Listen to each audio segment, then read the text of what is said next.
Hello, നമ്മുടെ ഇന്നത്തെ video ഒരു ആൽമണ്ട് മിൽക്ക് സോപ്പിൻ്റെ റെസിപ്പിയാണ്. ഞാൻ ഈ സോപ്പ് ഇവിടെ ചെയ്തിരിക്കുന്നത് കോൾഡ് പ്രോസസ്സിംഗ് മെത്തേഡിലൂടെയാണ്. കോൾഡ് പ്രോസസ്സിംഗ് മെത്തേഡിൽ തന്നെ ഹാഫ് റീപ്ലേസ്മെൻ്റ് എന്ന രീതിയിലാണ് ഈ സോപ്പ് തയ്യാറാക്കിയിരിക്കുന്നത്.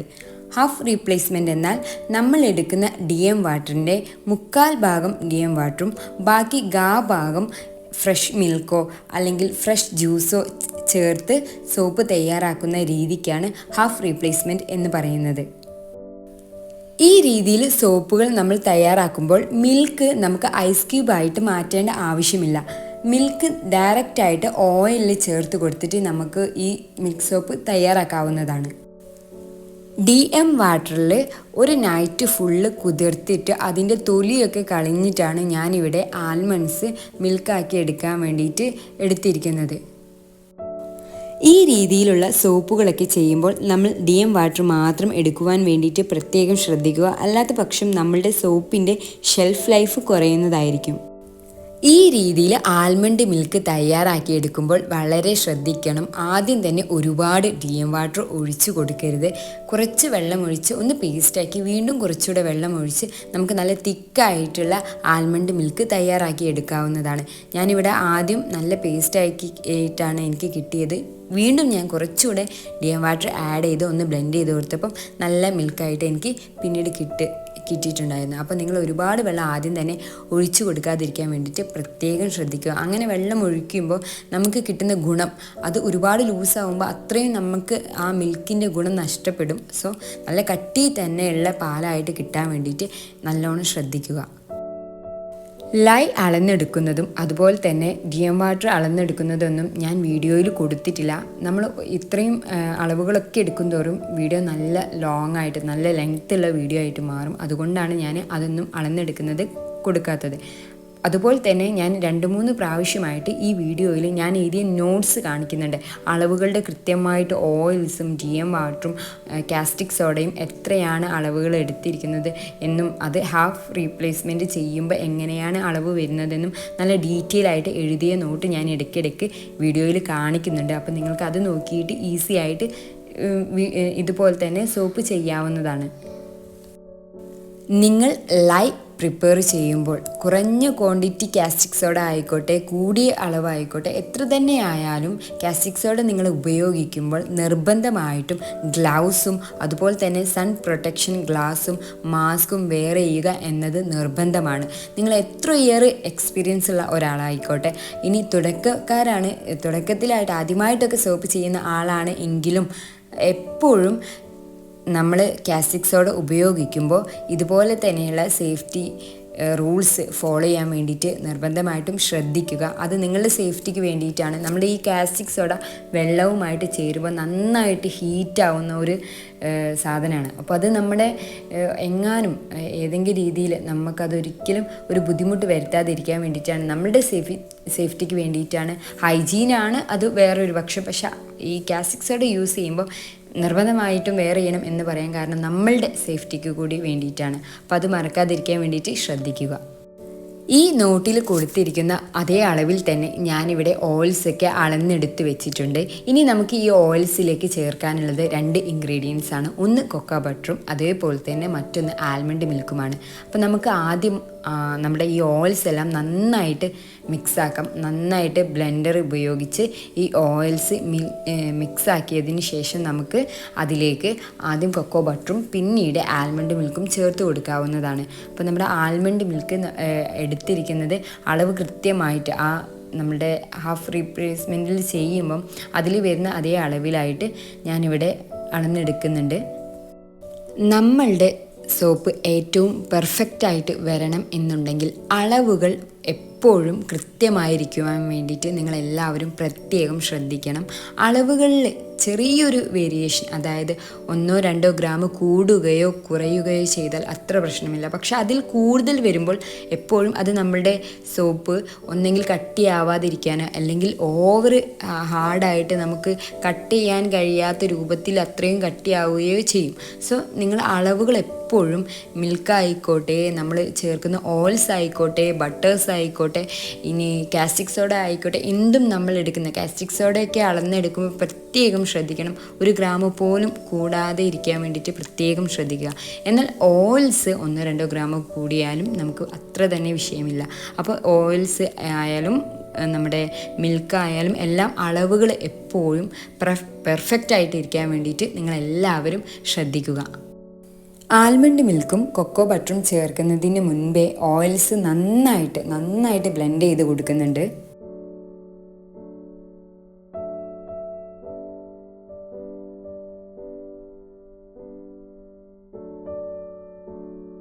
ഓയിൽസ് നന്നായിട്ട് ബ്ലെൻഡ് ആയതിന് ശേഷം നമുക്ക് ഇതിലേക്ക് കൊക്കോ ബട്ടർ ചേർത്ത് കൊടുക്കാവുന്നതാണ്. ഞാനിപ്പോൾ ഇവിടെ ഹീറ്റ് ചെയ്യാതാണ് കൊക്കോ ബട്ടർ ചേർത്ത് കൊടുക്കുന്നത്. നമുക്ക് ഹീറ്റ് ചെയ്തിട്ടും വേണമെങ്കിൽ ചേർത്ത് കൊടുക്കാവുന്നതാണ്, അല്ലെങ്കിൽ ഇങ്ങനെ വേണമെങ്കിൽ ഈസി ആയിട്ട് നമുക്ക് ഇങ്ങനെയും ചേർത്ത് കൊടുക്കാവുന്നതാണ്. നിങ്ങൾ ചേർക്കുന്ന ഓരോ ഇൻഗ്രീഡിയൻസും ഒരു തുള്ളി പോലും വേസ്റ്റ് ആവാതെ നമ്മൾ പെർഫെക്റ്റ് ആയിട്ട് തന്നെ നമുക്ക് ആ ഓയിൽസിലേക്കും അല്ലെങ്കിൽ നമ്മുടെ സോപ്പ് ബാറ്ററിലേക്ക് എത്തുന്ന വിധത്തിൽ എല്ലാം നല്ല നീറ്റായിട്ട് തന്നെ എടുക്കാൻ വേണ്ടിയിട്ട് ശ്രദ്ധിക്കുക. ഇനി കൊക്കോ ബട്ടർ നന്നായിട്ട് ഓയിൽസുമായിട്ട് ബ്ലെൻഡ് ആയതിന് ശേഷം നമുക്ക് ഇതിലേക്ക് നമ്മുടെ ആൽമണ്ട് മിൽക്ക് ചേർത്ത് കൊടുക്കാവുന്നതാണ്.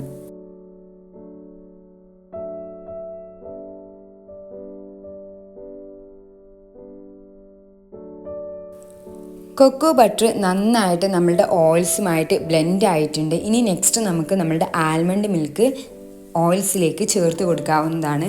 നമ്മൾ അളന്നെടുത്തിരിക്കുന്ന ആൽമണ്ട് മിൽക്ക് ഓയിൽസിലേക്ക് ചേർത്ത് കൊടുക്കുക. ഓയിൽസിലേക്ക് മിൽക്ക് ചേർത്ത് കഴിഞ്ഞാൽ മിൽക്ക് സെപ്പറേറ്റ് ആയിട്ട് ഒരു ബോൾസ് പോലെ നമ്മുടെ മുത്തായിട്ട് ഈ ഓയിൽസിൽ കാണാൻ നല്ല ഭംഗിയാണ്. അങ്ങനെ മാറി നിൽക്കുന്നത് നമുക്ക് കാണാം. ഇനി നമുക്ക് അത് നന്നായിട്ട് ബ്ലെൻഡർ യൂസ് ചെയ്തിട്ട് ബ്ലെൻഡ് ചെയ്ത് ഓയിൽസും മിൽക്കും അങ്ങനെ സെപ്പറേറ്റ് ആയിട്ട് നിൽക്കാതെ നന്നായിട്ട് മിക്സ് ആവുന്നത് വരെ ഒന്ന് ബ്ലെൻഡ് ചെയ്ത് കൊടുക്കാവുന്നതാണ്.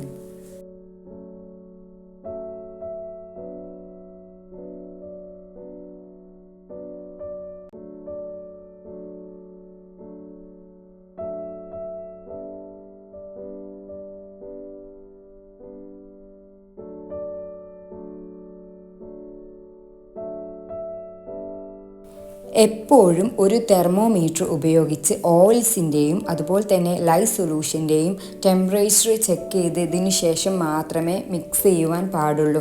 അതായത് ഓയിൽസ് റൂം ടെമ്പറേച്ചറിലായിരിക്കും ഉണ്ടായിരിക്കുക. അതേ ടെമ്പറേച്ചറിലേക്ക് നമ്മുടെ ലൈവ് സൊല്യൂഷനും എത്തിയാൽ മാത്രമേ ഓയിൽസും ലൈവ് സൊല്യൂഷനും മിക്സ് ചെയ്യുവാൻ പാടുള്ളൂ. അപ്പോൾ ഞാനിവിടെ അതൊക്കെ ചെക്ക് ചെയ്തിട്ട് നമ്മുടെ ഓയിൽസിലേക്ക് ലൈവ് സൊല്യൂഷൻ ഒഴിച്ചു കൊടുക്കുവാൻ വേണ്ടിയിട്ട് പോവുകയാണ്.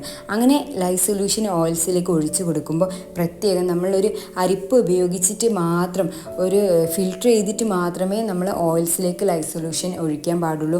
അല്ലാത്ത പക്ഷം ഏതെങ്കിലും രീതിയിൽ ഈ കാസ്റ്റിക് സോഡയുടെ എന്തെങ്കിലും ഒരു തരിയായാലും അതിൽ കിടക്കുകയാണെങ്കിൽ അത് അങ്ങനെ തന്നെ നമ്മുടെ സോപ്പിലേക്ക് എത്തുകയും പിന്നീട് അത് ഉപയോഗിക്കുമ്പോഴേക്കും നമുക്ക് അത് നന്നായിട്ട് മെൽറ്റ് ആവാതെ ആ ബാറ്ററിൽ കിടക്കും. സോ നമ്മൾ മിക്സ് ചെയ്ത് ശേഷം നന്നായിട്ട് ഇത് ഒരു ഫിൽറ്ററിലൂടെ ഒരു അരിപ്പയിലൂടെ ഫിൽറ്റർ ചെയ്തിട്ട് മാത്രമേ നിങ്ങൾ ഓയിൽസിലേക്ക് ഒഴിച്ചു കൊടുക്കാൻ പാടുള്ളൂ. ഇനി നമുക്ക് ഓയിൽസും നമ്മുടെ ലൈവ് സൊല്യൂഷനും നന്നായിട്ട് മിക്സ് ആവുന്നത് വരെ ഒന്ന് ബ്ലെൻഡ് ചെയ്ത് കൊടുക്കാവുന്നതാണ്. അധികമായിട്ട് ബ്ലെൻഡ് ചെയ്ത് കൊടുക്കാതിരിക്കാൻ വേണ്ടി നിങ്ങൾ പ്രത്യേകം ശ്രദ്ധിക്കുക. ഒരുവിധം ബ്ലെൻഡ് ആയാലും നിങ്ങൾക്കിത് ഡയറക്റ്റായിട്ട് നിങ്ങളുടെ മോൾഡിലേക്ക് ഒഴിച്ചു കൊടുക്കാവുന്നതാണ്. പക്ഷേ എനിക്കിപ്പോൾ ഇവിടെ ബാറ്റർ കുറച്ച് തിക്കായിട്ട് വരുന്നുണ്ട്.